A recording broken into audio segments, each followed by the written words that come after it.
नमस्कार, आदाब, सत श्री अकाल और अस्सलाम वालेकुम। मैं मोहम्मद अहमद काज़मी लेकर आया हूँ आपका पसंदीदा कार्यक्रम नज़र दुनिया पर। आज मीडिया स्टार वर्ल्ड का एपिसोड ज़रा अलग किस्म का है। आज की बड़ी खबर, सीरिया में रूस और अमेरिका के मिसाइल सिस्टम के टकराव के आसार हैं, लेकिन इससे पहले कुछ ख़ास खबरें आप तक पहुंचा रहा हूं। कोरोना वायरस के फैलने के डर से सऊदी अरब ने बहुत से मुल्कों से उम्रे के लिए दी जाने वाली वीज़ा कैंसिल कर दी है, जिससे दुनिया भर से धार्मिक सफ़र पर जाने वालों में मायूसी फैल गई है। सऊदी अरब के फॉरेन मिनिस्ट्री ने थर्सडे को एक ट्वीट के जरिए ऐलान किया है कि कोरोना के फैलाव को रोकने के लिए सऊदी अरब की तरफ से जारी किए गए सभी ज़ियारती और पर्यटन वीज़े कैंसिल किए जाते हैं। सऊदी अरब की हेल्थ मिनिस्ट्री ने थर्सडे को बताया था कि अब तक 244 लोगों के कोरोना वायरस के इन्फेक्टेड होने की पुष्टि हुई है, जबकि 18 लोग मारे जा चुके हैं। 6 फरवरी 2020 को सऊदी अरब के मीडिया में 2 हिंदुस्तानी लोगों के कोरोना से इन्फेक्टेड होने की खबर आई थी, लेकिन फ़ौरन सऊदी अफसरों ने इस खबर से इनकार कर दिया था। दूसरी खबर यह है कि पाकिस्तान के प्राइम मिनिस्टर इमरान खान ने दिल्ली में नागरिकता संशोधन कानून के विरोध के बीच होने वाले दंगों पर मोदी सरकार की आलोचना करते हुए ट्वीट करके कहा है कि हम देख रहे हैं कि नाजी प्रेरित आरएसएस विचारधारा न्यूक्लियर पावर रखने वाले और 1 अरब से ज़्यादा आबादी वाले भारत की सरकार को अपने हाथ में ले रहा है।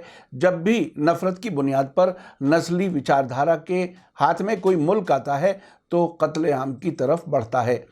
तीसरी खबर यह है कि 94 साल के मलेशिया के प्रधानमंत्री महासिर मोहम्मद के अचानक इस्तीफे से मुल्क और पड़ोस के मुल्कों के लोग हैरान हैं।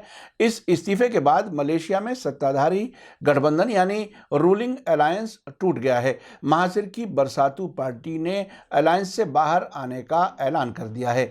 इससे मौजूदा सरकार का गिरना लगभग तय है। ऐसे में रूलिंग अलायंस में शामिल पार्टियों के लीडर महासिर से वापस लौटने की मांग कर रहे हैं। महासिर दुनिया के सबसे ज़्यादा उम्र वाले प्रधानमंत्री हैं। वे इस वक्त एक्टिंग प्राइम मिनिस्टर के तौर पर काम कर रहे हैं। हाल ही में भारत और मलेशिया के बीच कश्मीर से आर्टिकल 370 हटाने और नागरिकता कानून पास होने के बाद ताल्लुकात काफ़ी ख़राब चल रहे हैं। महासिर ने इन दोनों फैसलों की आलोचना की थी। अब चलते हैं आज की बड़ी खबर की तरफ। बड़ी खबर यह है कि सऊदी अरब में सितंबर में आरामको हमला और हाल ही में ईरान की तरफ से इराक में अमरीकी ऐनुल असद छावनी पर हमले रोकने में नाकाम होने वाले अमरीका के पैट्रियट मिसाइल डिफेंस सिस्टम के नाकारा साबित होने के बाद अब उसका इम्तहान सीरिया में होने वाला है। अगर ऐसा हुआ तो सीरिया के पास मौजूद रूस के S-400 मिसाइल सिस्टम से उसका सामना होगा, जो पैट्रियट से कहीं ज़्यादा मॉडर्न और ज़्यादा दूरी तक मार करने वाला है। अगर ऐसा हो गया तो अमेरिका के हथियारों की मार्केट दुनिया भर में बुरी तरह से कमज़ोर होगी। ताज़ा खबर यह है कि अमेरिका, जिसने हाल ही में सीरिया से अपनी कुछ फ़ौजें वापस बुलाई थीं, इराक से सीरिया में 300 फौजी ट्रक सामान भेजा है, जिससे लगता है कि वो अपनी छावनियों को मजबूत करना चाहता है। सीरिया में रूस और अमेरिका के डिफेंस सिस्टम का आमना सामना होने के बारे में इलाके के मुल्कों की राजधानियों से मिलने वाली खबरों के मुताबिक सीरिया के इदलिब इलाके में इस वक्त एक बड़ी जोर आजमाइश शुरू हो गई है। इदलिब और आसपास के इलाकों पर कब्जा जमाए बैठे तुर्की के जरिए सपोर्ट वाले आतंकवादियों को भगाकर पूरे इलाके का कंट्रोल अपने हाथ में लेने का सीरियाई फौज का मिशन जारी है, जिसे रूस की भरपूर सपोर्ट भी हासिल है। वहीं तुर्की ने इन इलाकों को चरमपंथियों के कंट्रोल में बाकी रखने के लिए सीरिया और रूस से जंग करने का रिस्क ले लिया है। अब तक के मुकाबले में कई फौजी मारे जा चुके हैं। खबर में आगे बढ़ने से पहले आपसे गुजारिश है कि अगर आप यूट्यूब पर देख रहे हैं तो सब्सक्राइब कर लें और घंटी दबाना ना भूलें, और अगर फेसबुक पर देख रहे हैं तो हमारा पेज फॉलो कर लें और लाइक ज़रूर करें, ताकि आपको हमारी हर एक वीडियो की खबर सही वक्त पर मिल सके। और अगर आपको हमारी खबर सच्ची और अच्छी लगे तो अपने व्हाट्सएप ग्रुप, फेसबुक, इंस्टाग्राम और ट्विटर अकाउंट पर ज़रूर शेयर कर लें, ताकि मीडिया स्टार वर्ल्ड की खबरें दुनिया भर तक पहुँच सकें। खबर आगे ये है कि सीरिया की ज़मीन पर होने वाली इस जंग में तुर्की ने इस लड़ाई में शामिल होने के लिए अमेरिका को दावत दी है, यानी इनवाइट किया है। तुर्की का कहना है कि नॉर्थ अटलांटिक ट्रीटी ऑर्गेनाइजेशन यानी नेटो का मेंबर होने की वजह से इस वक्त अमेरिका को तुर्की की मांग पर ध्यान देते हुए इदलिब के इलाके में पैट्रियट मिसाइल तैनात करना चाहिए। अमेरिका के रक्षा मंत्रालय, जिसे वहां पेंटागन कहा जाता है, का कहना है कि अभी इस बारे में कोई फैसला नहीं लिया गया है। वजह यह है कि इदलिब के इलाके में सीरियाई जहाज़ों के साथ ही रूसी जंगी जहाज़ भी हवाई हमले कर रहे हैं। अब अगर अमेरिका इस इलाके में पैट्रियट मिसाइल तैनात करता है तो उसे रूसी जंगी जहाज़ों को भी निशाना बनाना पड़ सकता है और यहीं से दोनों देशों के बीच बड़ी जंग शुरू हो सकती है, जो ना अमेरिका चाहता है और ना ही रूस चाहता है। ईरान की खबरों की वेबसाइट पारस टुडे के मुताबिक तुर्की अमेरिकी पैट्रियट मिसाइल तैनात करने पर जोर दे रहा है, लेकिन वो इस बात को नज़रअंदाज कर रहा है कि रूस का air defence system S-400 missile Syria के पास मौजूद है। ये मिसाइल ढाल सिस्टम बहुत दूर से ही हमलावर जहाज या मिसाइल को हवा में पहचानने और तबाह करने की सलाहियत रखता है।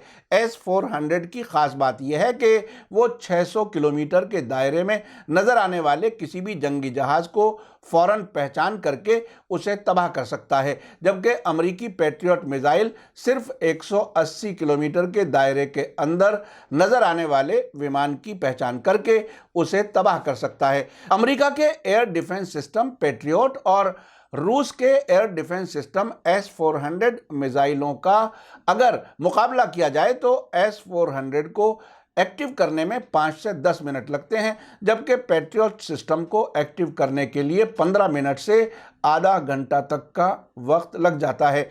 S-400 मिसाइलों की रफ्तार तकरीबन 4800 मीटर फी सेकंड है और पैट्रियट मिसाइलों की रफ्तार 2200 मीटर फी सेकंड है, यानी रूसी एयर डिफेंस सिस्टम अमेरिकी पैट्रियट मिसाइल के मुकाबले में 2 गुनी से भी ज़्यादा रफ्तार से काम करता है। रूस के S-400 के मिसाइलों को 90 डिग्री के मोड़ पर भी फायर किया जा सकता है, जबकि अमेरिकी पैट्रियट को सिर्फ 38 डिग्री के एंगल तक ही फायर करना मुमकिन है। इस सिलसिले में एक अहम स्टडी में कहा गया है कि इदलिब की लड़ाई में अगर रूसी S-400 और अमेरिकी पैट्रियट का मुकाबला होता है तो इसका बड़ा असर अमेरिका के एयर डिफेंस इंडस्ट्री पर पड़ेगा। चूंकि पैट्रियट मिसाइल सऊदी अरब में पूरी तरह नाकाम साबित हो चुके हैं, क्योंकि वो यमन से आने वाले हमलावर मिसाइलों और ड्रोन विमानों को नहीं रोक पा रहे हैं।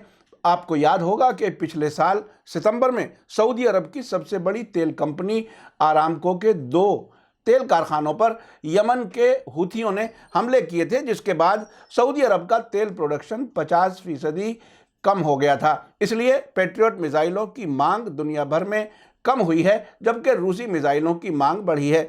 अमेरिका इस हालत से पहले ही काफ़ी फिक्रमंद है।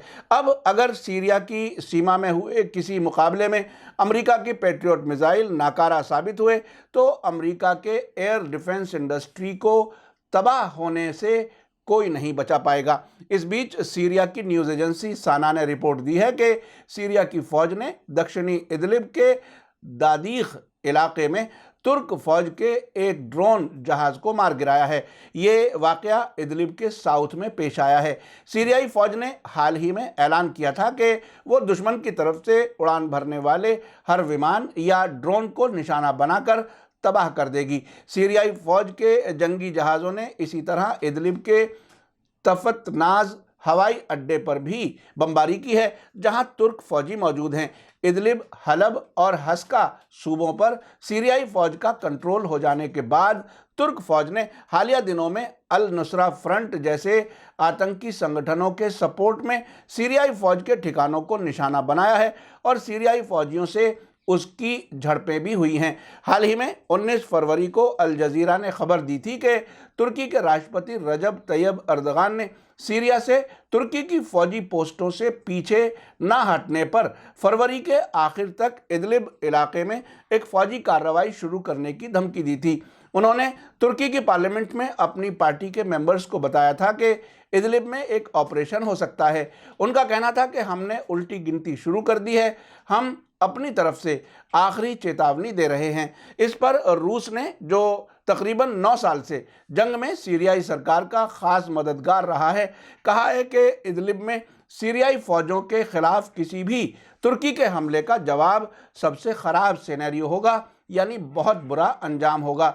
वहां के राष्ट्रपति भवन क्रेमलिन के प्रेस सेक्रेटरी दिमित्री पेस्कोव ने कहा कि अगर हम सीरियाई कानूनी हुकूमत और सीरियाई डेमोक्रेसी के फौजों के खिलाफ एक फौजी ऑपरेशन के बारे में बात कर रहे हैं तो ये सबसे खराब हालत होगी। उन्होंने कहा कि तनाव को बढ़ने से रोकने के लिए रूस और तुर्की आपस में कांटेक्ट में हैं। तुर्की, जो नॉर्थ वेस्ट सीरिया में कई बागी गिरोहों को सपोर्ट करता है, हाल ही में इदलिब सूबे में सीरियाई फौज के हमलों की वजह से 2 हफ्तों में 13 तुर्की फौजियों की मौत हो चुकी है। इस बीच खबर है कि अमेरिका के फौजियों ने सामान से भरे 300 ट्रक इराक से नॉर्थ ईस्ट सीरिया में भेजे हैं। सीरिया के लोकल सोर्सेज के हवाले से खबर आई है कि अमेरिका ने सीरिया में अपनी गैर कानूनी छावनी के लिए ये सामान भेजा है। सामान से लदे ये अमेरिकी ट्रक इराक से चले और अल वलीद सीमा चौकी से गुजरते हुए वे सीरिया के हस्का सूबे पहुंच गए। जानकारों का कहना है कि ऐसा लगता है कि ट्रकों पर भवन निर्माण यानी बिल्डिंग मटेरियल भरा हुआ है, जो सीरिया में अमेरिका की गैर कानूनी छावनियों की तरफ जा रहे हैं। कुछ ट्रक रीफ हस्का के तलबरार इलाके में गए जहां अमेरिका एक छावनी बनाना चाह रहा है।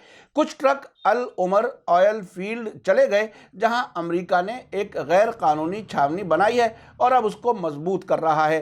खबरों के मुताबिक अमेरिकी फौज ने इसी तरह फुरात नदी के पूर्वी किनारे पर और अशहील बस्ती के नज़दीक भी एक छावनी बनाई है। याद रहे कि अमेरिका ने सीरिया के पूर्वी इलाकों में अपने फौजी तैनात किए हैं जहां उसे अपने कुर्द दोस्तों की मदद हासिल है। सीरिया का ये इलाका तेल से मालामाल है और अमेरिकी राष्ट्रपति डोनाल्ड ट्रंप खुलकर कह चुके हैं कि उन्हें सीरिया का तेल चाहिए।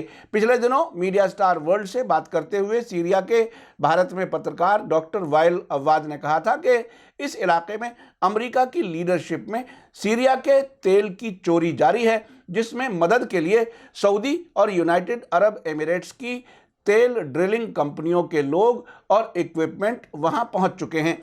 आप ये भी समझ लें कि सीरिया में तेल की चोरी तुर्की की मदद के बिना नामुमकिन है, क्योंकि वहां पहुंचने का रास्ता तुर्की से ही गुजरता है। इस वक्त सबसे बड़ा सवाल यही है कि क्या अमेरिका तुर्की के कहने पर इदलिब इलाके में अपने सऊदी अरब और इराक में नाकाम हो चुके एयर डिफेंस सिस्टम पैट्रियट को तैनात करेगा या एक और नाकामी के डर से तुर्की को भी धोखा देगा।